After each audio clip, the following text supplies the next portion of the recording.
નમસ્તે ખેડૂત મિત્રો।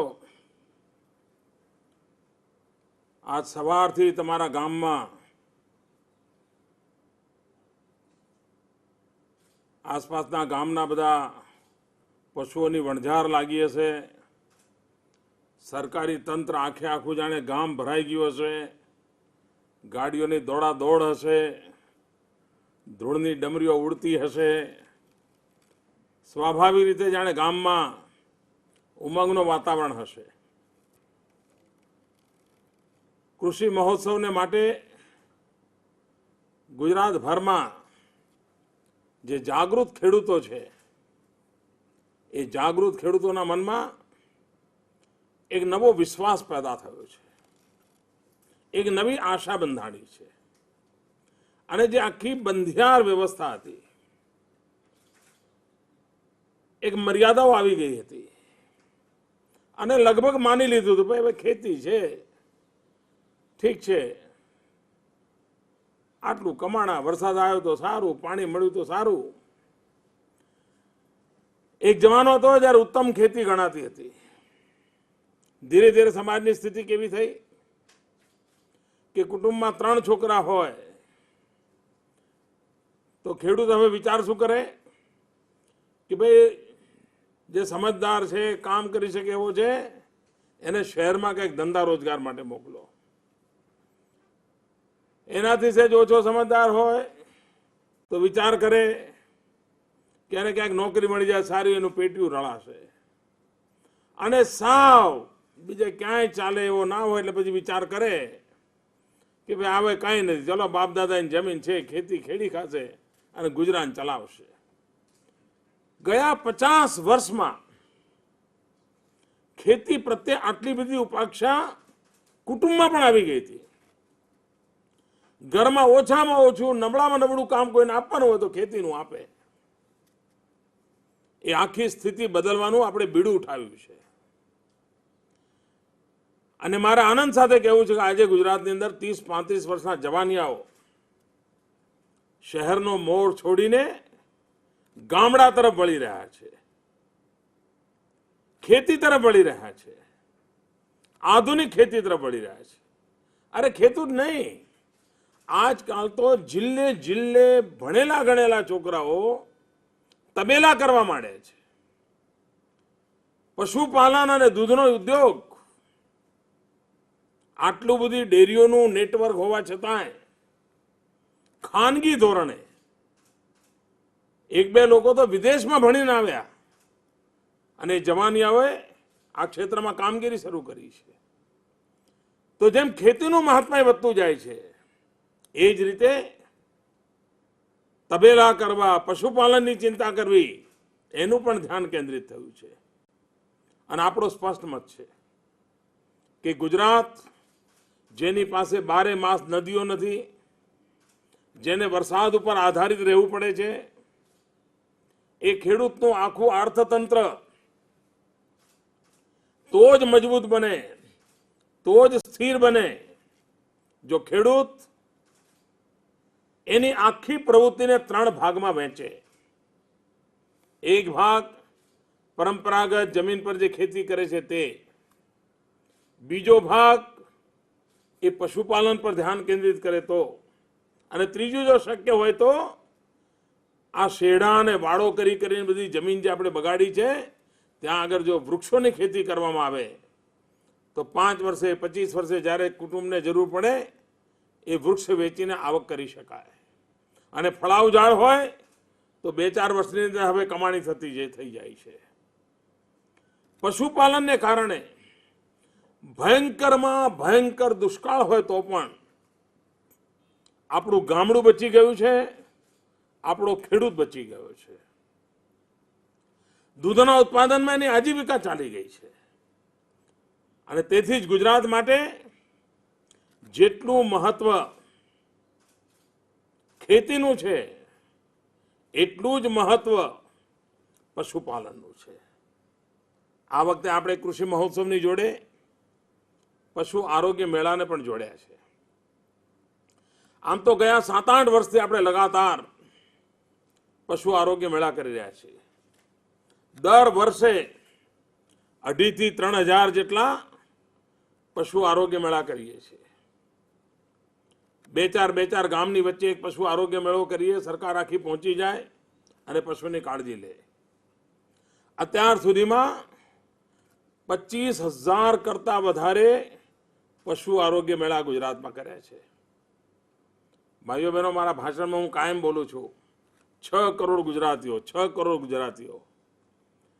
પણ આ સરકાર માત્ર 6 કરોડ ગુજરાતીઓની જ કાળજી લે છે એવું નહીં, 2.5 કરોડ ઢોર ઢાંખરની પણ કાળજી લેતી હોય છે. અને આ વર્ષ તો ચૂંટણીનું વર્ષ છે. બધા રાજકીય પક્ષો, રાજકીય આગેવાનો જ્યાં મત મળે ત્યાં દોડતા હોય, પણ મારી સરકાર એવી છે કે જે ઢોરને મત નથી આપવાનો, જે પશુને મત નથી આપવાનો, એની સેવાનું બીડું ઉઠાવ્યું છે. અને આ પશુ આરોગ્ય મેળાને પણ અમે આ વખતે કૃષિ મેળામાં જોડ્યા છે. લાખો પશુઓની ચિંતા કરવાનું કામ આના દ્વારા આપણે ઉપાડ્યું છે. રસીકરણનું કામ કરી રહ્યા છીએ. આપ વિચાર કરો, 1 કરોડ કરતા વધારે પશુઓની સારવાર, નેત્ર ચિકિત્સા આ એક પશુ આરોગ્ય મેળાના રાઉન્ડમાં પૂરી થશે. કેટલી મોટી સેવા થશે. અને આબોલ પશુઓની સેવા કરવાનો એક અલગ આનંદ હોય છે. પશુના આરોગ્ય ઉપર, પશુની નસ્લ ઉપર કેટલું વધુમાં વધુ આપણે ધ્યાન કેન્દ્રિત કરીએ. ભાઈઓ બહેનો, એક પડકાર આપણી સામે છે અને મારી ખેડૂત ભાઈઓને વિનંતી છે કે આમાં આપણે વૈજ્ઞાનિક ધોરણે આપ પણ મારી મદદ કરો. આપણે પશુઓની સંખ્યા વધારતા જ જઈશું તો જ આપણી આર્થિક સ્થિતિ મજબૂત બનશે. એ ગણતરીમાંથી હવે બહાર આવવું પડે. ઓછા ઢોર અને વધુ દૂધ, ઓછા પશુ અને વધુ પેદાશ, એ મંત્ર લઈને આપણે આગળ વધવું પડે. અને સહેજ કાળજી લઈએ, આપણે આપણા ઢોર ઢાંખરની સહેજ કાળજી લઈએ, જરા વૈજ્ઞાનિક પદ્ધતિએ કાળજી લઈએ તો અભૂતપૂર્વ પરિણામો મળતા હોય છે. અને મેં જોયું છે આપણા ગુજરાતમાં એવા અનેક પશુપાલકો છે, ખેડૂતો છે, જેમણે એવી કમાલ કરી છે કે લોકોને અચરજ થાય છે. સહેજ મન લગાવીને ઢોરની કાળજી લીધી, વૈજ્ઞાનિક પદ્ધતિઓનો અમલ કર્યો, મોટું પરિણામ મળ્યું છે. અહીંયા નર્મદા જિલ્લાના તિલકવાડાની અંદર અમારા સૈયદ મોહમ્મદ ગોરી ત્યાં બેઠા હશે. એમણે પશુપાલનની પ્રવૃત્તિઓમાં વૈજ્ઞાનિક અભિગમ અપનાવ્યો. દરેક નાની નાની ચીજોનો અભ્યાસ કરે અને સામાન્ય ખેડૂતની સમજ પ્રમાણે એમણે એમના ઢોર ઢાંખરનો ઉછેર કર્યો છે. આજે આખા નર્મદા જિલ્લાની અંદર અમારા સૈયદ મોહમ્મદ ગોરીની ચર્ચા થાય છે. અહીંયા બેઠા હશે, ત્યાં ગામના લોકો આ મેળામાં જોતા હશે. એમને તમે પૂછજો એમણે કેવી રીતે ઢોર ઢાંખરને ઉછેર કર્યો છે અને કેવું પરિવર્તન આવે છે. અમારો ભાવનગર જિલ્લો, પાલીતાણાનું નાંધણવદર, અને આ નાંધણવદરના અમારા અશોકભાઈ માંગુકિયા આજે તમારી વચ્ચે બેઠા જ છે. આ અશોકભાઈએ પशु रसीकरण को, कृत्रिम बीजदान को, कृमिनाशक दवाओं समयसर उपयोग को, ચોમાસામાં ઢોરનો પેટના બધા રોગોની નિર્મૂલનની વાત को, એક એક ચીજને એટલા જાણે પોતાનું બાળકને સાચવવાનું ને એવી રીતે અમારા અશોકભાઈએ સાચવ્યું છે. અને એના કારણે દૂધના ઉત્પાદનમાં ફેર પડ્યો અને આજુબાજુ લોકો જોવા આવે છે કે ભાઈ ઢોર ઢાંખરની આટલી બધી માવજત કરાય અને એ તમારા રોજીરોટી જાણે કારખાનું હોય ને એના કરતાં મોટું કામ છે અને લોકો કરે છે. અમારા દસકોઈ તાલુકો અમદાવાદ જિલ્લાની અંદર, અમદાવાદના પડોશમાં જ છે, પાલડી કાંકજમાં અજીતભાઈ ચૌહાણ, એમણે પણ ગાયની સેવા જે કરી છે એમાં અને એક પ્રયોગ તો એવો છે જેની ખૂબ ચર્ચા ચાલે છે. એક જ ગાયમાં કૃત્રિમ બીજદાન કરીને સમય એક પછી એક 9 બચ્ચા એમણે જન્મ અપાવ્યો અને એક મોટી સફળતા એમણે પ્રાપ્ત કરી હતી. આપ વિચાર કરો કે આવકમાં પણ 1.25 લાખ કરતા વધારે આવક કરાવવામાં એ સફળ થયા. એક ખેડૂત નાની મોટી ગાયને દ્વારા આટલી મોટી સિદ્ધિ મેળવે એ બાબત નાની નથી. અહીંયા જામનગર જિલ્લાનું જામખંભાળિયા તાલુકો, નંદપુર બજારના ગામ, અમારા કાંતિલાલ દુધાગરા, આમ તો અટક પ્રમાણે એમનું કામ છે, દુધાગરા જ છે. 8 ભેંસોને જે રીતે એમણે જાળવણી કરી છે, લોકો જોવા જાય છે કે ભાઈ આવી માવજત. એમ લાગે કે હાથીના બચ્ચાની જોડે ભેંસ ઊભી રાખી હોય ને તો એનો મિજાજ કઈ જુદો હોય. આવા કામ કરી બતાવે છે આ કિસાનોએ, અને એની અસર છે. અમારા સુરત જિલ્લાની અંદર તમે જાઓ તો ધીરે ધીરે અમારા આદિવાસી પટ્ટાના ભાઈઓ કામરેજ તાલુકાના આગળની પટ્ટામાં ખેતીમાં પશુપાલનની તરફ વળ્યા છે. ડાંગ જિલ્લામાં આપણે મોટું કામ કર્યું છે પશુપાલનના ક્ષેત્રે. દાહોદ જિલ્લામાં મોટું કામ કર્યું છે. આ કામરેજનું સેવાણી ગામ, જિગ્નેશભાઈ પરમાર, આ જિગ્નેશભાઈએ શંકર ગાયો એનો જે વૈજ્ઞાનિક રીતે વિકાસ કર્યો છે, અને જે રીતે પશુની કાળજી લેવાય છે, ગાયની કાળજી લેવાય છે, એના કારણે જે દૂધનું ઉત્પાદન થઈ રહ્યું છે એની તરફ આજે સૌનું ધ્યાન મંડાયું છે. કોઈ પણ પ્રયોગશીલ વ્યક્તિ હોય, અને આપણે ત્યાં તો પશુપાલન એટલે મોટે ભાગે બહેનો જ કામ સંભાળે છે. જેમ ઘરમાં છોકરા ઉછેરનું કામ માતાઓ બહેનો કરે, એમ પશુની કાળજી પણ માતાઓ બહેનો કરતી હોય છે. પરંતુ એમના સુધી વૈજ્ઞાનિક વાત પહોંચતી નથી. એ લોકો પરંપરાગત રીતે પશુનો ઉછેર કરે છે. આપણી મથામણ છે કે વૈજ્ઞાનિક રીતે પશુપાલન કેવી રીતે થાય. ઓછા પશુ હોય પણ દૂધ વધારે ઉત્પાદન કેવી રીતે થાય. પશુ ઓછા હોય પરંતુ માંદા ન પડે ક્યારે, એના કારણે ખોટા ખર્ચા ન થાય, એની કાળજી કેવી રીતે લેવાય. અને પશુ મોટી ઉંમર સુધી ઉપયોગી થાય એ રીતે પશુનો ઉપયોગ કેવી રીતે થાય. આ વૈજ્ઞાનિક પદ્ધતિઓ અપનાવવા જેવી છે. અને ખેડૂત માટે તો પશુપાલન એ અતૂટ સંબંધ છે. માત્ર પશુપાલકોનો વ્યવસાય પશુ રહ્યો નથી. માતાઓ બહેનો ઘણી ઉત્તમ કામ કરે છે. અમારું કમાલપુર, ગરવડી, રાધનપુર તાલુકો, પાટણ જિલ્લો, ભગીબેન ચૌધરી, આ ભગીબેન ચૌધરીએ કાંકરેજની ભેંસો, કાંકરેજની ગાયો અને ભેંસો બંનેમાં આજે તમારા મેળામાં બેઠા હશે એવી ઉત્તમ કામગીરી કરી છે કે ડેરીના લોકોએ પણ એમનું અનેક વાર સન્માન કર્યું છે, એમનું ગૌરવ કર્યું છે. અનેક બહેનો છે જેને ગુજરાતની અંદર આ આઈએમના વિદ્યાર્થીઓ એમના ખેતીના કામ અંગે, એમના અભ્યાસ બાબતમાં, એમના અભ્યાસ કરીને કેસ સ્ટડી કરતા હોય છે, એના ઉપર લેખો લખાતા હોય છે.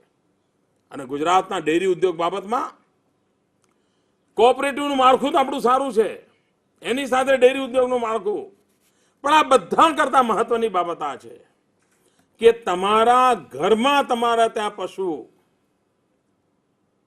માત્ર કુટુંબ છે, દયાભાવથી ઢોર રાખીએ, સાચવીએ તો ભવિષ્યમાં છોકરાઓ નહીં સાચવે. પણ જો ખબર પડશે કે આખા કુટુંબની આર્થિક પ્રવૃત્તિનું મહત્વનું કેન્દ્ર છે તો નવી પેઢી પણ આપણા ઢોર ઢાંકરને સાચવવા માટે આપણી જોડે જોડાશે. અને એની તરફ આપણે જેટલું ધ્યાન કેન્દ્રિત કરીશું એટલો લાભ થશે. આ રાજ્ય સરકાર પશુપાલનને પ્રાથમિકતા આપે છે. અને પશુપાલનને પ્રાથમિકતા આપીને કેટલા બધા કામ આપણે ઉપાડ્યા છે.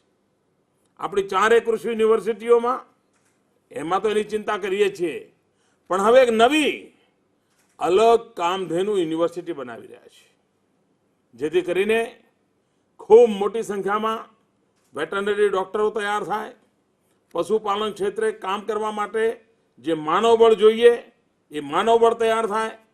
ડોક્ટર ન થઈ શકે એના નીચે પણ ઘણા બધા પેરામેડિકલ સ્ટાફની જરૂરિયાત હોય છે, એ તૈયાર થાય.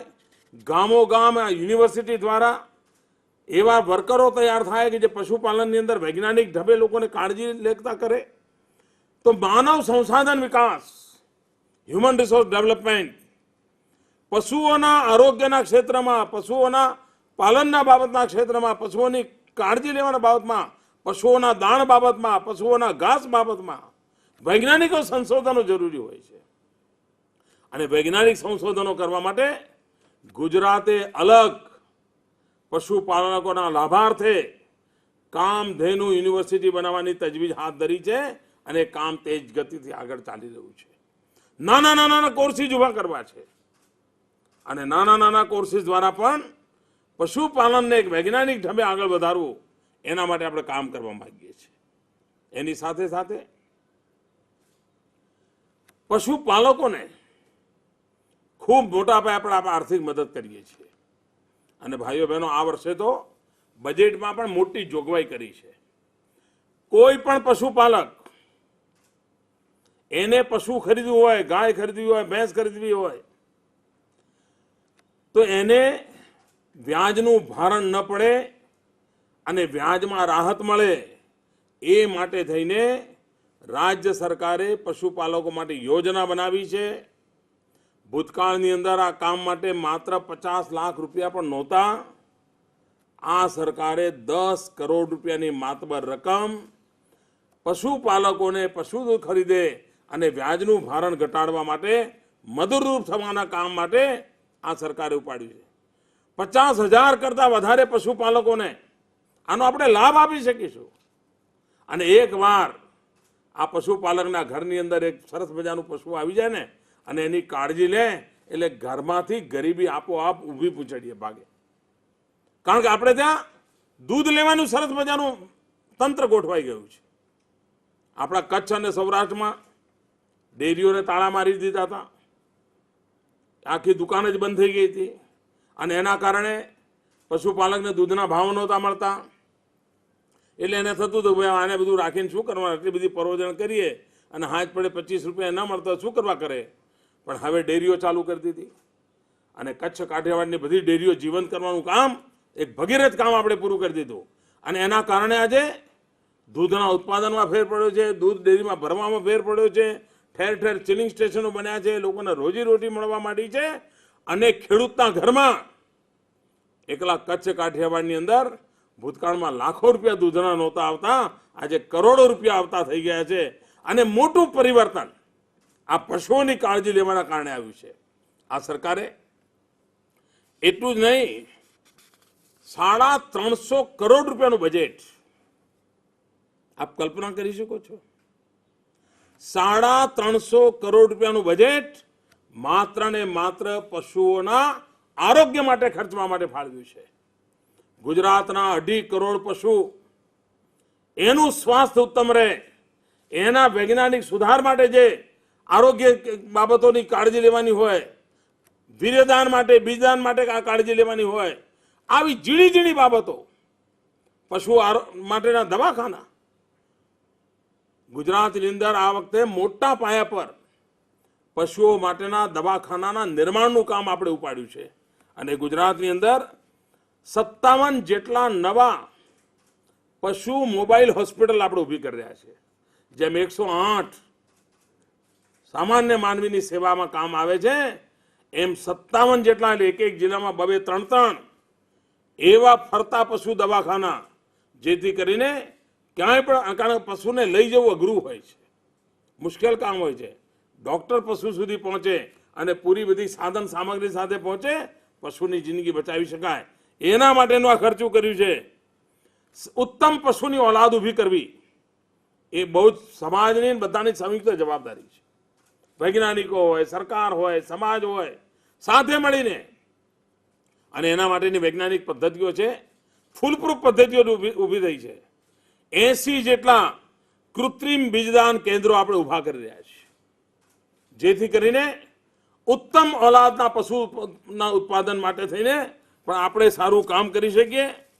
ગીર ગાય, કાંકરેજી ગાય, જાફરાબાદી ભેંસ, આની ઓલાદ સુધારણા માટે આ સરકારે 36 કરોડ રૂપિયાનું બજેટ અલગથી ફાળવ્યું છે. કારણ કે ઉત્તમ ઓલાદ આવનારી પેઢીઓ માટે કામ આવે એ યોજનાને ધ્યાનમાં લઈને આપણે કરીએ છીએ. ભાઈઓ બહેનો, જેમ પશુની સારવાર લઈએ એમ પશુના ખાણની પણ ચિંતા. આ વખતે પશુ આરોગ્ય મેળામાં અને કૃષિ મહોત્સવની અંદર જે ખેડૂતોને જુદી જુદી કીટ આપી રહ્યા છે, એમાં આપણે સુધારેલા ઘાસચારાનું બિયારણ પણ લોકોને મફતમાં આપી રહ્યા છીએ. સારા સત્વો હોય, સારા તત્વો હોય એવું ઘાસ જો ઉગાડવામાં આવે અને પોતાના ખેતરમાં ઉગાડી શકાય છે તો પણ પશુના આહાર માટે બહુ ઉપયોગી થાય છે. અને એના માટે ઉત્તમ પ્રકારનું બિયારણ, આ ઘાસચારાનું બિયારણ પણ પશુપાલકોને, ખેડૂતોને આપવા માટેની વ્યવસ્થા આપણે આ મેળાની અંદર કર્યું છે. એવી જ રીતે પશુ માટેનું દાણ, ઓછા પૈસામાં દાણ મળે, ખૂબ એને ટ્રાન્સપોર્ટેશન ના કરવું પડે, ઉચકીને એને જો 100 કિલોમીટર બધું ઉચકીને લઈ જવાનું હોય તો એને બહુ જ મુશ્કેલી પડે. અને આ વખતે 30 કરોડ રૂપિયા કરતાં મોટી રકમ નાની આ પશુદાણની થોડી ફેક્ટરીઓ લાગે અને પશુદાણ તૈયાર કરે અને એ પશુદાણ આસપાસના 50-100 ગામોની અંદર જાય, જેથી કરીને સસ્તા ભાવે સારું પશુદાણ ખેડૂતોને મળી રહે. એને આપણે પ્રોત્સાહન આપી રહ્યા છે અને એનો લાભ આપી રહ્યા છે. ઢોરને ગમાણ જોઈએ, કેટલ શેડની જરૂર હોય છે. આપણે તો શું કરતા, ઘરને આંગણે બાંધી દઈએ અને પછી ખવડાવીએ, પણ અડધું વેસ્ટેજ જતું હોય, બહુ મોટું નુકસાન જતું હોય. ઘણી વાર તો પશુને જો વ્યવસ્થિત આહાર આપવામાં આવે પદ્ધતિસર અને એની ગમાણ વગેરે સારી બનાવી હોય તો પણ પશુની મોટી સેવા થતી હોય છે. આ રાજ્ય સરકાર પશુ માટેના આ શેડ બનાવવા માટે 15,000 રૂપિયા સુધીની મદદ કરતી હોય છે. એનો લાભ પણ અમારા પશુપાલકો લઈ શકે. એટલું જ નહીં, તમે ઘણીવાર શું કે આખા પૂળા આપણે મૂકી દેતા હોઈએ પશુને ખવડાવવા માટે. એમાં બધું બરબાદ થાય, વેસ્ટેજ જાય ને પશુ પણ બધું ઉતાવળે ખાય. 2 પશુ ભેગા હોય તો ઝઘડો કરીને ખાય. એના બદલે એના ઘાસચારો કાપીને 3-3, 4-4 ઇંચના ટુકડા કરીને આપે તો પશુને એના માટે એનું કટર લાવવા માટેના પૈસાની મદદ પણ સરકાર કરે છે. અને આ કટર તો એવા હોય છે કે ગામના આપણા નાના લવારિયાઓને પણ મદદ કરીને એમના દ્વારા બનાવી શકાય, એમને પણ રોજીરોટી મળે. નાની ચીજો છે. આ નાની ચીજોનો કેવી રીતે લાભ લેવાય. અમારા આદિવાસી વિસ્તારમાં ભાઈઓ બહેનો બકરા ઉછેરની ટેવ હોય છે, કારણ કે જંગલની જમીનો હોય, ઘાસચારા મળતા ના હોય, બકરા ઉછેરે અને સાચવાય રહેતો હોય. આ રાજ્ય સરકાર 11 બકરાનું તમે એક એકમ બનાવો. અને મારા આદિવાસી ભાઈઓને મારી વિનંતી છે કે એકલ દોકલ બકરાથી તમને બહુ લાભ નહીં થાય. સહેજ કાળજી લઈને સહેજ મોટો પ્રોજેક્ટ કરો તો આ રાજ્ય સરકારની કેટલી બધી તમને મદદ મળતી હોય. ખાલી આદિવાસી નહીં, કોઈને પણ મદદ મળે છે. 11 બકરાનું તમે એકમ ઊભું કરો તો 50% મદદ સરકાર કરે છે અને 30,000 રૂપિયા સુધીની સહાય આ સરકાર કરે છે. આપ વિચાર કરો. અને એકવાર તમારી પાસે 11 બકરાનું એકમ હોય તો હું નથી માનતો કે તમારા બાળકોને ભૂખે મરવાનો વારો આવે અને તમારે ગરીબીની રેખા નીચે જીવવું પડે એવી ક્યારેય પરિસ્થિતિ પાતા નહીં થાય. આ સરકારે જે મહિલા દૂધ ઉત્પાદક સંઘો હોય, આ મહિલા દૂધ ઉત્પાદક સંઘો એને માટે વિશેષ 5% વ્યાજ સહાય આપેલી છે. એમના કારોબારની અંદર બેંકમાંથી લોન લેવી પડતી હોય તો એમાં મદદ કરવા માટે પણ આ સરકારે એને મદદ કરી છે અને એનો પણ લાભ આ બધા લોકોને મળતો હોય છે. આ કરવું જોઈએ. આ પશુ આરોગ્ય મેળાઓના કારણે 112 જેટલા રોગ, જે અબોલ પશુને બિચારાને મુસીબતમાં જીવવું પડતું હતું. સહેજ તડકો વધારે પડી જાય, ગરમી લાગી જાય, સમયસર પાણી પીવા ન મળ્યું હોય, ભયંકર ઠંડી પડી ગઈ હોય, ભયંકર વરસાદ પડી ગયો હોય, આપણું ઢોર ઢાખર માંદું પડી જાય, દૂધ ઉપર એની અસર થઈ જાય, ખોટા ખર્ચા થઈ જાય. આ સતત એની કાળજી લેવાના કારણે મારા પશુપાલક ભાઈઓ બહેનો, આજે ગુજરાતમાં જીવદયાનું ઉત્તમ કામ કોઈએ કર્યું હોય તો આ સરકારે આ પશુ આરોગ્ય મેળા દ્વારા કર્યું છે. 112 રોગ, આ નાની વાત નથી મારા ખેડૂત ભાઈઓ.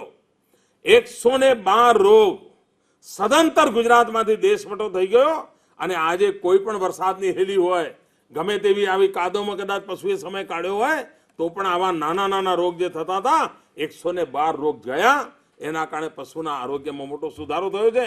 આ જીવદયાનું મોટામાં મોટું કામ આ રાજ્ય સરકારના પશુ આરોગ્ય મેળાએ કર્યું છે. 12 લાખ પશુપાલકોને ઇનપુટ કીટ આપવાનું એક મહાઅભિયાન આના દ્વારા ચાલી રહ્યું છે. ભાઈઓ બહેનો, આપણા ગુજરાતમાં કચ્છ અને કચ્છમાં બન્ની, પશુપાલક તરીકે કચ્છ જાણીતું હતું, પણ કાળક્રમે એની આખી આ પરંપરા વિસરાતી ગઈ. બન્નીની ભેંસ, એના અંદર એટલી બધી તાકાત છે, પણ વૈજ્ઞાનિક પૃથક્કરણ જ ના થયું. દેશ આઝાદ થયા પછી કોઈ વિશેષ ઓલાદની નોંધ ના લેવાની આપણા દેશમાં. આપણે 2 વર્ષ સુધી સરકાર જોડે પત્ર વ્યવહાર કર્યો, સંશોધનો કર્યા, વૈજ્ઞાનિકોને લાયા, પશુ આરોગ્ય ચિકિત્સકો લાવ્યા, અને આજે ભારત સરકારને સ્વીકાર કરવો પડ્યો કે બન્નીની ભેંસ એ સામાન્ય ભેંસ નથી, એક વિશિષ્ટ પ્રકારની ઓલાદ છે.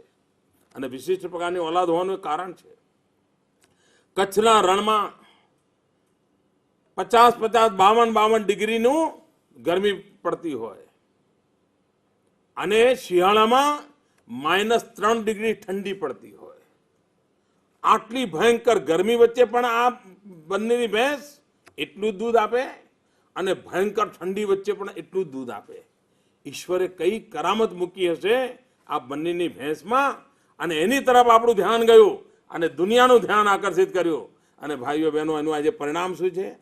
આજે બંનેની ભેંસ માટે લોકો લાઈન લગાવીને ઉભા રહે છે, અને 2 નેનો કાર આવે ને એટલામાં એક બંનેની ભેંસ આવે છે. એક ભેંસ વેચો તો 2 નેનો કાર લાવી દો, એટલા બધા રૂપિયા બંનેની ભેંસને મળે છે. અમે આ કામ કર્યું છે. ગીર અને કાંકરેજની ગાય, એની ઉત્તમ ઓલાદના સંવર્ધનનો પ્રોજેક્ટ આ સરકારે હાથ ધર્યો છે. જાફરાબાદની ભેંસ, એના સંવર્ધન માટેની આપણે કાળજી લીધી છે. ભાઈઓ બહેનો, એક મોટું કામ બીજું આપણે ઉપાડી રહ્યા છીએ. મેં આમ તો ભારત સરકારને ઘણી વાર કહ્યું કે મોટા મોટા ગ્રાસલેન્ડ બનાવવા જોઈએ, ઘાસના મોટા મોટા એકમો ઉભા કરવો જોઈએ. સેંકડો કિલોમીટર ઘાસ પેદા થતું હોય, અને રેલવે દ્વારા જ્યાં પણ પશુને તકલીફ હોય એ ઘાસ પહોંચાડવા માટેની એક સેવાભાવથી વ્યવસ્થા સરકારે કરવી જોઈએ. પણ ભારત સરકાર આ કંઈ કરી નહીં શકી. પણ આપણે નક્કી કર્યું છે, આપણું જે ગૌ સેવા આયોગ હતું એને આ વખતે ગૌ સેવા આયોગ સાથે ગૌચર વિકાસ આયોગનું પણ કરીને એક નવું કોર્પોરેશન બનાવ્યું છે, અને વ્યાપક પ્રમાણમાં ઉત્તમ પ્રકારનું ઘાસ પેદા થાય એના માટેનું કામ આપણે કર્યું છે. અને એનો લાભ આ ગરીબ પશુપાલકો જે છે, જેને પોતાનું ખેતર નથી, પોતાની જમીન નથી, પોતાના ઢોરને કેમ સાચવવું એની વ્યવસ્થા કરવી મુશ્કેલ છે, એવા લોકોને આનો મોટો લાભ મળશે. આ ઘાસચારા ઉગાડવાના અભિયાનનો લાભ એમને મળશે. આદિવાસી વિસ્તારમાં આપણે પશુપાલનને બળ આપ્યું છે. આદિવાસીઓની આવકમાં બળ મળે. આખા ડાંગ જિલ્લાની સિકલ પશુના કારણે બદલાઈ રહી છે. કોઈ કલ્પના કરી શકે કે ડાંગ જિલ્લાનો મારો આદિવાસી આટલો મોટો આધુનિક પશુપાલક બની જાય?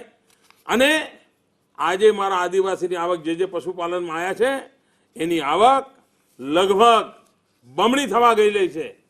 6 લાખ 5 જ વર્ષમાં 6 લાખ કરતાં વધારે આદિવાસી કુટુંબોમાં આપણે પશુપાલનના માટે કોઈની કોઈ મદદ કરીને એમના કામમાં લગાયા છે.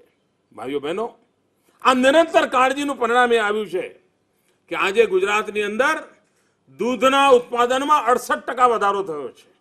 68% ઉમેરો થયો છે. જે લોકો દિવસદાર રાજકીય કાવાદાવા રમવા ટેવાયેલા લોકો છે, જે લોકો આ ગુજરાત સરકારને સવાર સાંજ બદનામ કરે છે, એવા લોકોને મારો ખુલ્લો પડકાર છે. જો ગોચરોની જમીનો ચવાઈ ગઈ હોત, જો પશુઓની કાળજી ના લેવાની હોત, તો 68% દૂધનો વધારો થયો કેવી રીતે હોત? ખેડૂતના ઘરની અંદર રૂપિયા આવ્યા કેવી રીતે હોત? પણ રોજના જૂઠાણા એમના ચાલતા હોય છે. ત્યારે મારે દાવા સાથે કહેવું છે કે ગુજરાતમાં 2 ક્ષેત્રમાં એવું મોટું કામ થયું છે. ભૂતકાળમાં જે જમીન આપણી ખેતી કરતા હતા એના કરતા ખેતી લાયક જમીનમાં ઉમેરો કરવાનું કામ આ સરકારે કર્યું છે. ઉદ્યોગો પણ વધે અને ખેતી લાયક જમીન પણ વધે એવો નમૂનો આખા હિન્દુસ્તાનમાં ક્યાંય નથી. ગુજરાતે પુરવાર કરી બતાવ્યું છે. એટલું જ નહીં, દૂધનું ઉત્પાદન વધે, પશુઓની કાળજી લેવાય, એ કામ પણ આ રાજ્ય સરકારે કર્યું છે. અને એના કારણે આજે ગુજરાતની અંદર પશુપાલનમાં પણ ક્રાંતિ, કૃષિમાં પણ ક્રાંતિ, એમાં આપણે સફળતા મેળવી છે.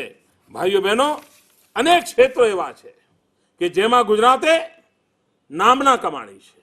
આ પશુપાલનના ક્ષેત્રમાં પણ આખી દુનિયામાં ઓછા પશુઓ વધુ દૂધ આપે એના વિક્રમો છે. શા માટે ગુજરાત આ પડકાર ઝીલી ના લે? આપણે ઝીલી લેવો છે. આની સાથે સાથે આપણે કેટલ હોસ્ટેલનું કામ ઉપાડ્યું છે. ખૂબ સફળ પ્રયોગ રહ્યો છે. કેટલ હોસ્ટેલ બનાવવાના કારણે એક ગામની અંદર 20% આવકમાં ઉમેરો થઈ ગયો છે. એમાંથી ગેસ મળતો થઈ ગયો, વીજળી મળતી થઈ ગઈ, ખાતર મળતું થઈ ગયું અને 20% આવકમાં ઉમેરો થઈ ગયો અને ગામનું આરોગ્ય સુધરી ગયું, ગામ નિર્મળ બની ગયું. જ્યાં ત્યાં ઢોર ઉભા હોય, જ્યાં ત્યાં કચરાપટ્ટી કરતા હોય, બધું બંધ. એક અલગ હોસ્ટેલ અને ગામની અંદર પણ એના કારણે એકતાનું વાતાવરણ બની ગયું છે. આ પ્રયોગને આપણે ગામો ગામ વિસ્તારવો છે. એવી જ રીતે 2 ઢોર તમારા ઘરમાં હોય તો એની સાથે નાનકડા ગેસનો પ્રોજેક્ટ ચાલી રહ્યો છે. અમારા પાલિતાણાની અંદર અમારા મનસુખભાઈ માંડવિયા એમના ગામની અંદર ખૂબ સરસ પ્રયોગ કર્યો છે. ગામના બધા જ ખેડૂતોએ ઘર આંગણે એક નાનકડી ગેસની ટાંકી લગાવી દીધી છે અને પોતાના જ ઘરના 2 ઢોર હોય એના છાણ મૂત્રમાંથી આખા કુટુંબને ચાલે એટલો ગેસ બનાવે છે. અને એટલું જ નહીં, ખેડૂતોમાં એટલી બધી કુને હોય છે, બુદ્ધિ હોય છે કે જે આ ઘર આંગણે ગેસ પેદા કરે છે ને એ ગેસને ટ્રેક્ટરની ટ્યુબમાં ભરે છે અને ટ્રેક્ટરની ટ્યુબમાં ભરીને એ ટ્યુબ ખભે કરીને સાયકલ ઉપર ખેતરમાં જાય છે અને એ ગેસમાંથી ડીઝલ એન્જિન ચલાવીને પાણી કાઢે છે અને ખેતી કરે છે. આ તાકાત ગુજરાતના ખેડૂતમાં છે, આ સમજ ગુજરાતના ખેડૂતમાં છે. આનો લાભ કેવી રીતે લેવાય? અને ભાઈઓ બહેનો, અમારે માન આ પશુ આરોગ્ય મેળા કહો, આ કૃષિ મહોત્સવ કહો, આ સરકારના 1 લાખ જેટલા મારા સાથીદારોને આ ધોમ ધકતા તાપમાં ગામડા ખૂંદવા માટે દોડાવવા એ માત્ર અમસ્તુ નથી. અમારે ગુજરાતના ગામડાની સિકલ બદલવી છે. મારે ગુજરાતના ગરીબમાં ગરીબ પશુપાલકની જિંદગી બદલવી છે. મારે ગુજરાતના ગામડાના સામાન્ય સીમાંત ખેડૂત હોય, નાનો ખેડૂત હોય, મધ્યમ કક્ષાનો ખેડૂત હોય, એની આખી જિંદગી બદલવી છે અને એના માટે આ પાયાનું કામ ઉપાડ્યું છે. અને અમારું કમિટમેન્ટ કેટલું છે?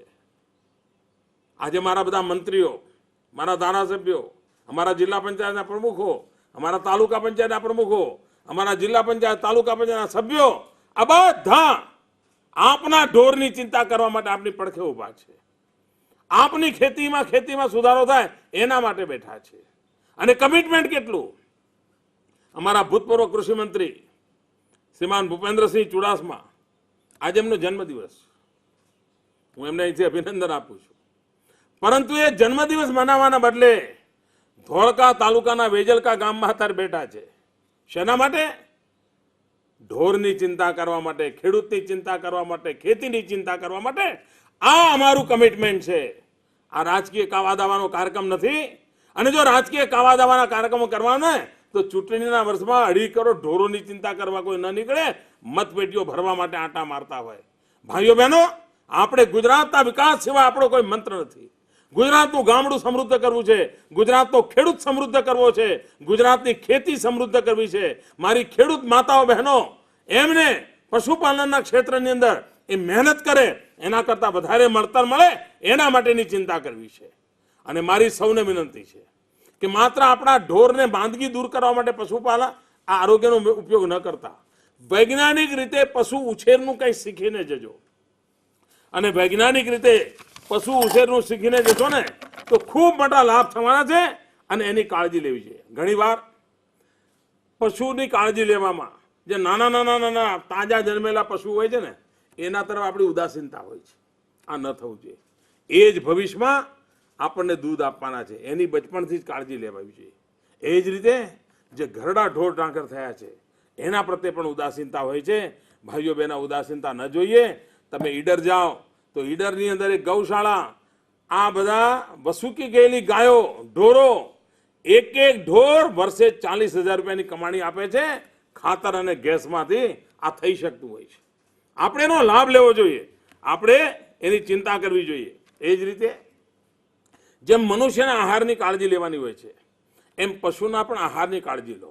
એની નિયમિતતા હોય, એનું પ્રમાણ નક્કી હોય કે આને આટલું આપવાનું અને આટલું આપવાનું. એની વૈજ્ઞાનિક પદ્ધતિઓ છે. કંઈ મૂળ આવી ગયું બધું વધારે ખવડાવી દીધું તો પણ નકામું, એને ભૂખે રાખ્યું તો પણ નકામું. જેમ મનુષ્યને સવાર બપોર સાંજ જોઈએ છે એમ પશુને પણ જોઈતું હોય છે, એની કાળજી લે. બીજું, પશુને સ્વચ્છ પાણી પીવડાવવાનો આગ્રહ રાખીએ. આખા પશુની મુસીબતનું તારણમાંથી બહાર લાવ્યું ને તો સ્વચ્છ પાણી અને મુસીબતમાંથી બહાર લાવી શકે છે. એની કાળજી આપણે જો લઈશું તો આપણને લાભ થશે. અને મેં કહ્યું એમ, ઘાસના પૂરા આખા ન નાખીએ, સહેજ મહેનત પડે પણ 2-4 ઇંચના એક હથેળી જેવડા નાના નાના ટુકડા કરીને એને જો ખવડાવીશું તો એનું વેસ્ટેજ પણ બચી જશે, બેકાર જે રહ્યું છે જે બચી જશે, અને ખાશે એ ઉગી નીકળશે. આની આપણે કાળજી લેવી જોઈએ. બીજી બાબત છે, જેમ આપણે નાના નાના બાળકોને ગોળી ખવડાવીને એના પેટમાંથી કૃમિ કઢાઈ નાખતા હોય છે. સમજદાર મા બાપ દર 2 વર્ષે એકવાર તો બાળકના પેટના કૃમિ કાઢવાનું કામ કરે જ. એ જ રીતે દર ચોમાસા પહેલા આ પશુઓને દવા ખવડાવીને એના પેટમાંથી કૃમિ સાફ કરાવવાનું એક બિલકુલ જાણે ધાર્મિક કામ હોય એવી રીતે કરવું જોઈએ. અને જો આખું ચોમાસું સરસ કાઢવું હોય તો આ સારામાં સારો ઉપાય છે. ઘણીવાર આપણે દૂધ દેતા હોય, દોવા બેઠા હોય ને ત્યારે વાસણના ઠેકાણા ના હોય અને જગ્યાના ઠેકાણા ન હોય. તમે જુઓ, સહેજ સ્વચ્છ કરીને સાફ સુથરા સાધન સાથે અને એકદમ શાંત વાતાવરણમાં દૂધ દોઈ જોજો. આખું વાતાવરણ જુદું હશે. પશુની દૂધ આપવાનું મૂળ પણ જુદો હશે. માતાઓ બહેનો, આ ખૂબ નાની નાની બાબતો છે, પણ આ બધી નાની નાની બાબતોની કાળજી લઈશું તો આપણે ખૂબ મોટી સેવા કરીશું. અને આ પશુ આરોગ્ય મેળા, આ કૃષિ મહોત્સવ આપણા ગામની, આપણા રાજ્યની સકલ સુરત બદલે એમાં આપનો ખૂબ સાથ સહકાર રહે. અમારા સરકારી અધિકારીઓ આટલી મહેનત કરે છે. મારી આપને વિનંતી છે, આપ એનો ફાયદો ઉઠાવો. કૃષિ વૈજ્ઞાનિકો ગામડા ભટકી રહ્યા છે, આપ એમનો ફાયદો ઉઠાવો. આ આપણા ઘરે અવસર આવ્યો છે, આ અવસરનો લાભ લો, આપની જિંદગી બદલો. એ જ અપેક્ષા. આવતીકાલે ફરી ઠીક 6:30 વાગે જે ગામમાં કૃષિ મહોત્સવ પહોંચવાનો છે એ બધા ગામમાં હું પણ પહોંચીશ અને ખૂબ પ્રેમથી આવતીકાલે નવા વિષય પર આપની જોડે વાત કરીશ. કૃષિ ક્ષેત્રે કામ કરી રહ્યા છે એની કોઈ નવા મુદ્દા પર ચર્ચા કરીશ અને આપણે બધા રોજ મળતા રહીશું. આપ સૌને ખૂબ ખૂબ શુભકામનાઓ. જય જવાન, જય કિસાન. આ મંત્રને સાકાર કરીએ. ધન્યવાદ.